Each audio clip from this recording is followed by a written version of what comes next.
2022 সালে শ্রীলঙ্কায় গণ অভ্যুত্থানের পর ওরা ক্রিকেটে জিতেছিল এশিয়া কাপ।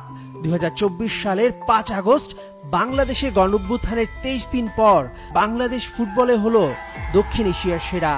সারা পৃথিবীকে জানিয়ে দিল বাঙালি মচকায়, ভাঙে না, বিপদগ্রস্ত হয় কিন্তু ভয় পায় না। দেশ যখন নতুন করে গোছাচ্ছিল তখনই অপশক্তিরা ছেড়ে দেয় বাঁধ। বন্যা হয়ে দাঁড়ায় জাতীয় দুর্যোগ, সেখানে প্রাচীর হয়ে দাঁড়ায় বাংলার মানুষের একতা। প্রতিশোধটা নেয় সাফের সেমিফাইনালে ভারতের জালে গোল বন্যা বইয়ে, বুঝিয়ে দেয় এই বাংলাদেশ হার মানে না। আলহামদুলিল্লাহ, আসলে এই অনুভূতি বলে বোঝানোর মতো না। আমার ক্যারিয়ারের আমার এখন পর্যন্ত আমি মনে করি আমার সবথেকে বড় অর্জন। সবাই একসাথে প্রতিজ্ঞাবদ্ধ হয়েছিলাম, সবাই একসাথে মাঠে এটা প্রমাণ করতে পারছি এবং আলহামদুলিল্লাহ আমরা চ্যাম্পিয়ন। ফাইনালে নেপালের মাটিতে নেপাল শক্ত প্রতিপক্ষ। প্রথমার্ধে আক্রমণেও ওরা এগিয়ে, তবে গেলবারের মতো এবার আর পুড়তে হয়নি ফাইনাল হারের আক্ষেপে। দ্বিতীয়ার্ধে মিরাজের জোড়া গোলে 4-1 গোলের জয়।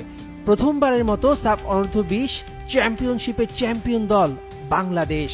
বিষাদ সিন্ধুতে নায়াগ্রার উচ্ছ্বাস। যে খেলাটা খেলাতে চাচ্ছিলাম সিজনের আমি 15 দিন আগে যেখান থেকে শুরু করেছিলাম যে পাসিং ফুটবল খেলার জন্য, কারণ এখানে অনেক প্লেয়ার আছে যাদের টেকনিক্যালি সাউন্ড, পাসিং ফুটবল যারা খেলা সম্ভব, এবং সেটা ফাইনাল ম্যাচ ওরা করতে পেরেছে মাথার সামনে রেখে। সেই জন্য তারা, আমি মনে করি এই প্লেয়াররা ধন্যবাদ ও কৃতজ্ঞতা পাওয়ার যোগ্যতা রাখে। এই নেপালের কাছেই গ্রুপ পর্বে হেরেছিল বাংলা। এই জয় মিরাজ আসিফরা উৎসর্গ করেছেন দেশের মানুষকে। ম্যাচ সেরা ও সর্বোচ্চ গোলদাতা হলেন স্ট্রাইকার মিরাজুল ইসলাম, যিনি প্রথম ম্যাচেই মুগ্ধ আবু সাইদকে বুকে ধারণ করেছিলেন। আর সেরা গোলরক্ষকের পুরস্কার গেছে ভারত জয়ের নায়ক আসিফ ভুঁইয়ার হাতে। আমি যে টপ স্কোরার হব এটা আমার চিন্তাই ছিল না, চিন্তার বাইরে ছিল একদমই।